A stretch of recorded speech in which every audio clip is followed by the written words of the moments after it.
Marriage and money, 50-50 naira.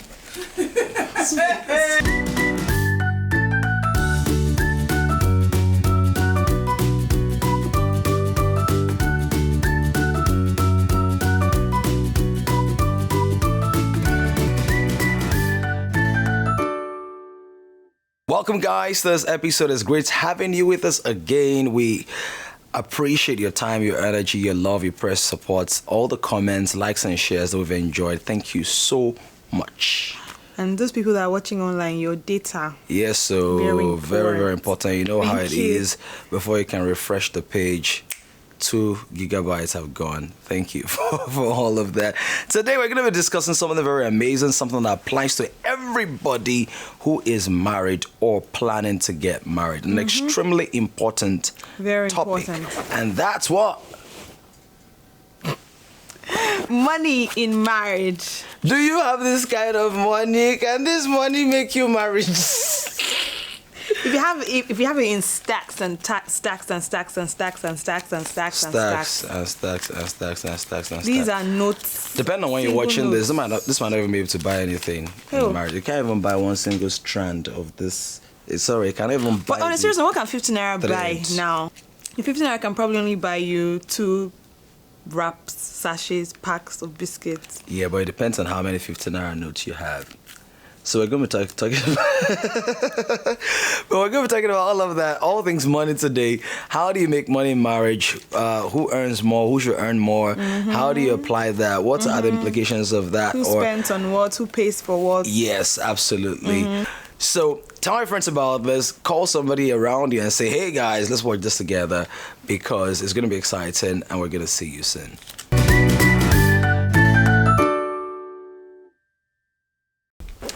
All right, welcome back. Let's dive right to it. Now, the key point we're trying to make is the money is very important, but if this is all you have, you've got to throw it away. And why don't they throw it away now? Because you need more of this. So they should throw that one away. Yes, when I say throw it away, I don't mean like throw it away. I mean like throw it in good ground, multiply it, invest it, do whatever it is so your money can grow up. Can become. Yes, your money needs to grow up. Okay, yes. Right. So tell me about your money life in this marriage. Okay. I'm trying to guess about everything that just happened. I put everything together. I don't even know what we just did, but it's fine. It's good. Right. Okay, so money. I think what's very important is to actually discuss how money works. Because the truth about even me, to be very honest, I'm still figuring out how money works. Even me. I think most people are, let me speak for myself, Sha. I'm used to earning and saving, or whatever means of income I get, I'm used to saving. So after that saving, making money work and, multiple streams of income, sometimes I get it, but most times I'm just like, let's save, Sha. That's what I grew up learning and hearing. So save. But saving now, you know that your money might even now be useless by the time you want to withdraw it and finally use it for something. Yeah. So I think we need to learn about money. And then in marriage, I think I'm a bit spoiled, but let me leave you to make that decision, to be honest. It depends on the way you're putting that spoiled. Not spoiled as in spoiled, but spoiled in terms of just being in a space. I think you understand how money works better. Yes, and I had to learn the hard way, if I can use that example. So basically, I think that one of the things that will happen or that happens in marriages is your background, your family background, what you experienced, your knowledge base as well, and exposure could go a long way in informing your money habits. So everybody has a money model, and when you come into a marriage, both of you possibly have different money models or money mindsets. So I grew up in a family where it was a salaried income. My dad and my mom were used to salaries and all. My dad actually started a business at some point. Nigeria had some kind of crisis, and then the business went all the way down. But eventually I discovered that it was because my dad was not the best at multiplying money. So he was used to the predictable pattern of earn an income without any kind of casualty or whatever, you're doing well. But in the midst of crisis, how do you hedge your investments to ensure that you can still maintain the same quality of life? Standard of living. And I think that a lot of Nigerians don't know how to do that. And so most people live off miracles or of, the Handouts. generous donate handouts, yes. Or I'm praying for one supernatural puppet genie of sorts, Aladdin, to come and put sardine in Aladdin my wasn't the genie though. and it was the The guy. genie was the genie. Yeah, in but Aladdin was the guy that Yeah. benefited. I'm just talking about the whole Okay. cartoon of story movie. Yeah, so because of that, I saw that my family went through certain struggles at certain times, even though my parents really did their best. They ensured what that they had education and did not what they suffer. knew. We all went to private schools. We all had good education and good lifestyle. And I didn't even know how much of a struggle it was at some point because they really managed plowed in. very well. Yeah. But as you begin to grow up and you're going like, okay, well, this happened at that time. Okay, could it be because of this and that? So I made a resolution in my mind that I was going to do everything I could to learn how money worked. That even if I never Everything become good that you everything could. good, even if I never blow and become a billionaire, at least I will never have to put excessive strain on the basics and the fundamentals. And so when my wife says that she thinks that she's spoiled because she grew up in a different kind of context where maybe she was so sheltered from maybe some of the realities of what it took to actually produce money. So she was just used to, okay, I want this one, oh, you get it. I want that one, you get it. I want that one. But me, I was more used to, you have a list of Not things in really. boarding house. I was actually even talking about with you, not with my family. Okay. Because when I Okay. hook in the money, I can say I can run to you to tell me how it works, how to do it, or you've already done it. I just collect the money from you. Yeah. You can hear that. She collect the money from me. Yeah. But that's good. So first of all is understand what our money models are. So that we can know where we're even coming from. And many people never get around it. It's a lifelong thing. Why? Because economies change, Yep. circumstances change, businesses change. And There are sometimes people- they change like this. Yes, there are people who are former rich men, and that's one of the worst things to ever be. Your status in life, a former rich man. That guy used to be back in the 80s. I want low. What that means is they were the guys that had a lot of money back then. So what's the money model and mindset that you have? Are you a spender? Are you an investor? Are you a maintainer? Are you a beggar? And they're actually corporate beggars. Yep. Yep. Those guys that maybe they rent a house that is 3 times their income. Yeah. And they always have to raise money. Yeah. Or people every that time. always borrow money, so everything they get is Yes. on credit. And they don't borrow small money. They borrow like 5 million. They're That's always- not borrowing again now. So first of all, establish your money model. That's very important. And then once you've done that, there's some other things that you need to pay attention to. We're not gurus or experts yet. We're still going through this ourselves, but we believe that there are a few things we can share with you that have helped us, that are helping us, that will perhaps help you on your own journey too. So we're going to give you the full scoop on that when we return.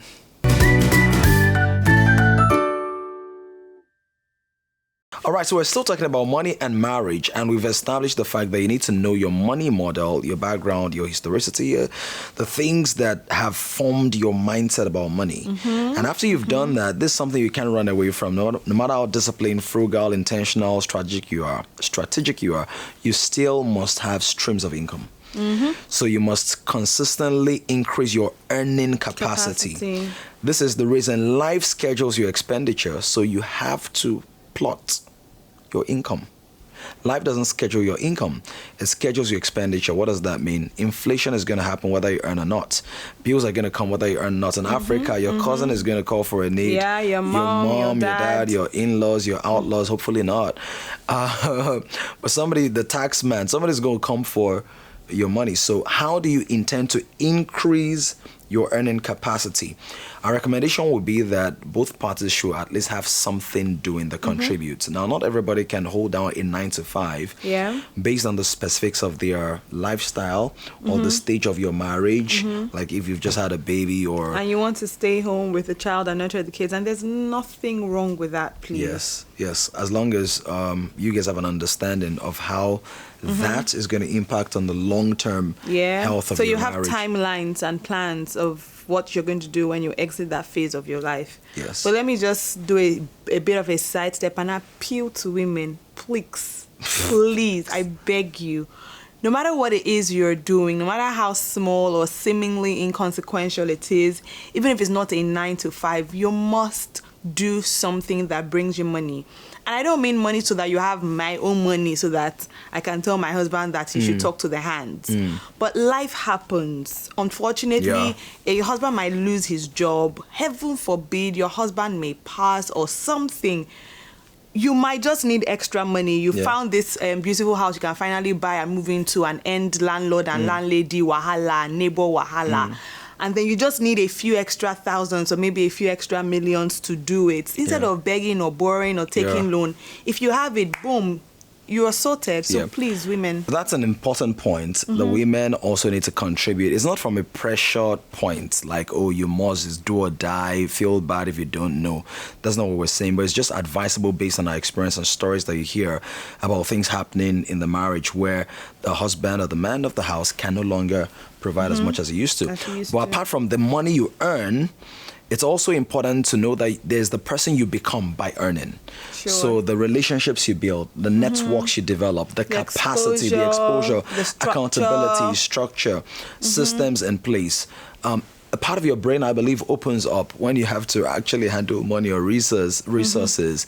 So all of those things are very important as well. And again, it's not about the quantity, but it's about the fact that you have a stake in the economy of the house, but also the consistency of your creative flow based on the price of making money. So that's number one. Number two is, can you diversify that? My wife works a 9 to 5. 7 to 4. Yeah, sometimes 7 to 4, sometimes even longer, and sometimes more than 5 days a week.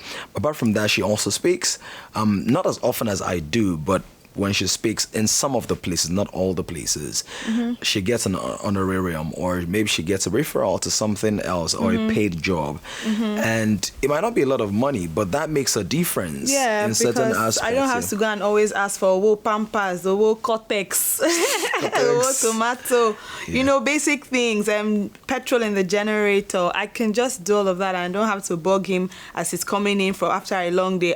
Babe, there's no journal, there's no dispenser water kind of thing. So at least she's not stuck, or we're not stuck.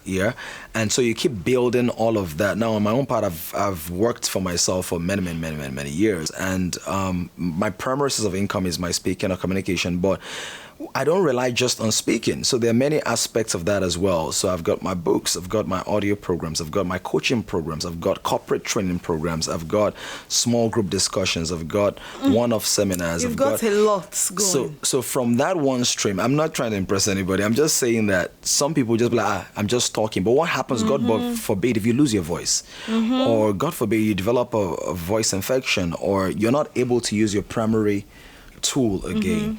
So we're talking about diversifying. So like my books, they can sell for 100. My first book is Just Do It. We still, people still buy that. It's actually 11 years now. True. So I've earned literally millions from that one book. So how can you create multiple streams of income from that? And it might, like you're saying, it might even just be around one thing. So it's not like you have to go and open different shops and become a jack of many, or what they call that thing. Jack of all trades. It can be one thing you're really good at or passionate about, and you just build different things around it. Absolutely.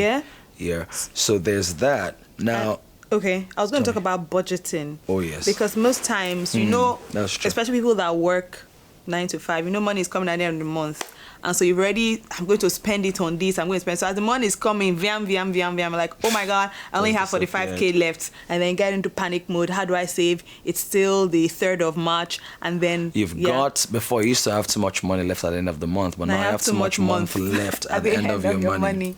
Yeah, so I think it's budgeting, like we try to do as often as possible. How much do we actually spend? Yeah, so we actually know how much you spend per month. Yeah, because sometimes you just think the money is there, and sometimes at the end of the month you realize, oh my God, we've spent so much. And I think that's where people get into what you're talking about, living on a miracle, and like, hey, where am I even getting all this money from? And then you realize they've either borrowed or chopped into your savings you're not supposed to have touched in the first place, just because you didn't budget in the first place. Yeah, so budgeting is very key. And when you're budgeting, please try to be as honest as possible. Be very specific, all the way down to toiletries, dispensers, because it might be 100 naira, but that 100 naira done 10, 20 times a year adds up to something. Let's be honest, it can be a painful process when you actually see how much you spend on certain things, but it's a necessary process. So the brutality of honesty. Yeah. What was the expression you used before? The difficulty of honesty. Of honesty. Yeah. To check your bank statements and look at where your money is actually going. Yeah, so that you know where you are and what you need to build up for the next thing. Now, when we return, we're going to give you some more tips regarding investment opportunities or options you can explore. We're not investment brokers, please, but there are certain things you can consider based on the specificity of your scenario that would be of help.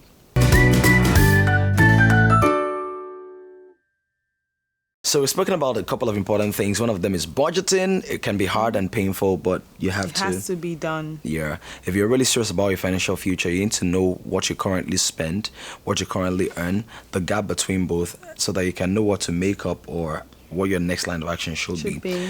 Now, one of the things that we also advise is, can you just try your best to minimize your expenses? We know that you can't do that progressively, sustainably, because life grows your expenses exponentially, really. So when you're on your own and you're single, you can just spend so and so amount for food, but when you get married, you have to spend more on feeding. You have to buy baby food when you have children and all of that. So, but there's certain things you can do to minimize your expenses. So, for example, you don't necessarily have to keep buying all those 3-piece suits. If you're buying a 3-piece suit, they don't always have to be from Italiano or Paris. They don't have to come from all of that. You can just meet your friend, that guy down the road. The one that is good, trusted. Yeah, as in the suit that will be suitable, or not the unsuitable suit. Yeah. One of the things you could also do is free yourself from the slavery of comparison and the pressure, especially being fueled by social media or a lot of media exposure these days, where you feel like, this person is driving that car, or this person is wearing that outfit, or that person wears this perfume. Just as much as possible, if you can just go for the functional and the basic before you start aspiring for the luxurious. And you can get people who actually do these things for cheaper and still of good quality. So before you start running after the brand names and all of that, can you build your own brand? Yeah. Can you protect your own name and not, some people spend money they don't have, buying things they don't need to impress people they don't like. But sometimes they want to impress people they like too, though. But the people that you like, when they are impressed, you might be left depressed. Because they now find out that you really don't have what you're talking about, and then they don't like you, and then you're back to square one. Yeah.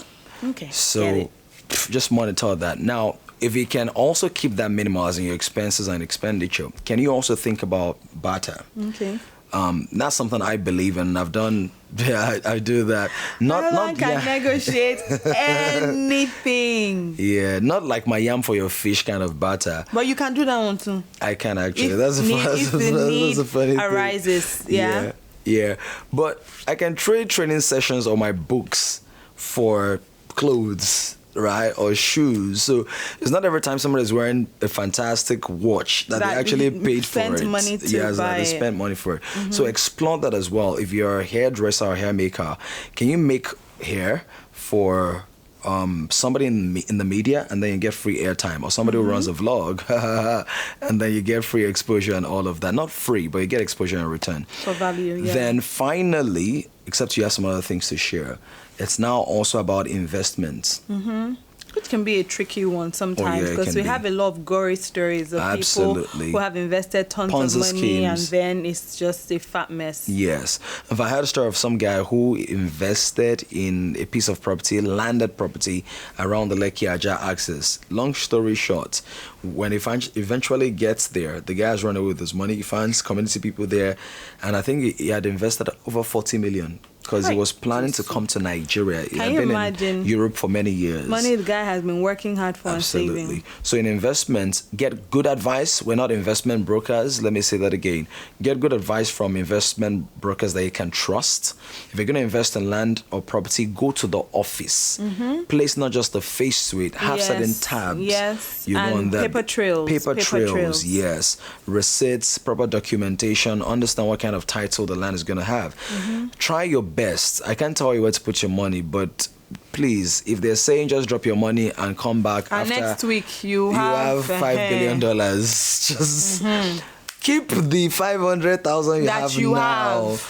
Instead of hoping for the 50 billion That will that never somebody is come. promising you. Yeah, those stories don't end well. But there's some things that work off and on. Treasury bills, mutual funds by reputable banks, they tend to deliver maybe slower and lower, but more predictably and more consistently. So you can explore banking instruments, financial instruments, investment opportunities in your local bank. So having done that, also, one thing that we must never forget is the place of trusting God. And if there's anything that's really worked for us, it's just knowing that we are God's business. Do you want to talk about that? The different things we've had to Yeah. trust God, believe God for? Not necessarily specific, Yeah, but just it's almost impossible to talk about that without going into detail. So what I can just say is that what I can see in our lives, and I've watched that happen with you over and over again, and I've had to say, if it can happen for him, it can definitely happen for me too, is that even beyond what you can earn or what you can use your logic and two to put together, that the economy of God really has nothing to do with our Nigerian economy, and that God can raise people and opportunities that you had no clue about to just put a spotlight on you or like you and then bless you. Yes. Or you've gone to speak somewhere and someone who listened to your message maybe 2-3 years after gets your contact and calls you and gives you some huge amount of money. It's ridiculous, but I've seen it happen over and over and over again. So we must know that at the end of the day, yes, we are working hard. Yes, we are strategizing, but there is the blessing of God. Yes. There's the grace of God. There's the favor of God. Because it can even now make you prideful when you now think, oh, I'm working so hard and I'm the one receiving Creating my own, all of that. creating all this wealth.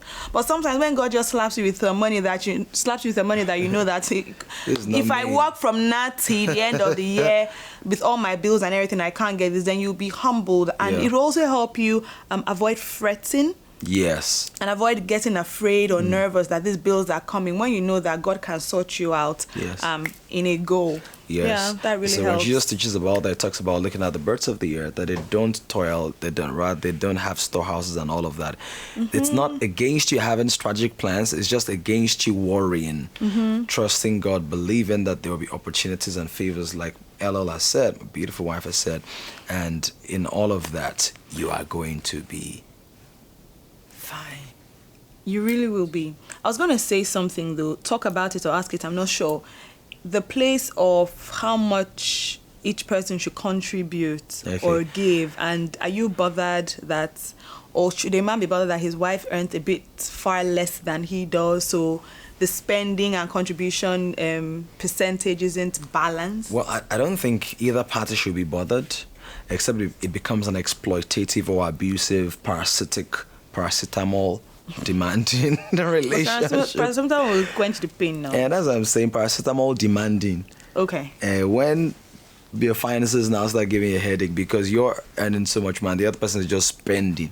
Like some people just feel I'm the spender in this No, I'm not saying relationship. spending. I'm saying Earning. what you're earning and contributing. We're on the same page. I'm just saying that I don't think either party should be bothered. Okay. Except it becomes abusive, paracetamol demanding. Okay. Yeah, where it's now just, this one is just flange me, I'm slaving, I'm doing sales pitches, I'm doing marketing plans, I'm doing whatever. So I don't think anybody should be, it shouldn't be a bother. If my wife, for whatever reason, starts earning more than me, guess what? She's still my wife, and she bears my name. So the money is still in my name. Do you think this like the general opinion of most I don't men? think so, and I think that we should devote another episode to this. Okay. You know, help my wife earns more than me, something like that, or help my husband spends all my money, whatever that is. So I think we should actually just pencil it down and then work on it exclusively. Okay. The final thing I think I want to leave with is keep on sharpening your financial edge. Become financially intelligent, study your market space, study the environment. Don't just read all this, publications about who got married where and when, which destination wedding is happening next week that didn't even invite you to. You know the price of the shoe, of the lace, of the eyewear, of the grain of rice that fell on the table, but you don't know how much you're spending a month. Invest in The Economist. Invest in the leading financial publications. Invest in things online. Sharpen your financial edge and trust God, and you'll be fine. If you know somebody who loves love, someone who's in love, somebody who's praying to find love, I'm not going to sing. Someone who's praying that love finds them. Please send them the link to this video, tag them in the comment box below, share your own thoughts and ideas as well, and let's grow and learn together. Until the next time we see you, bye.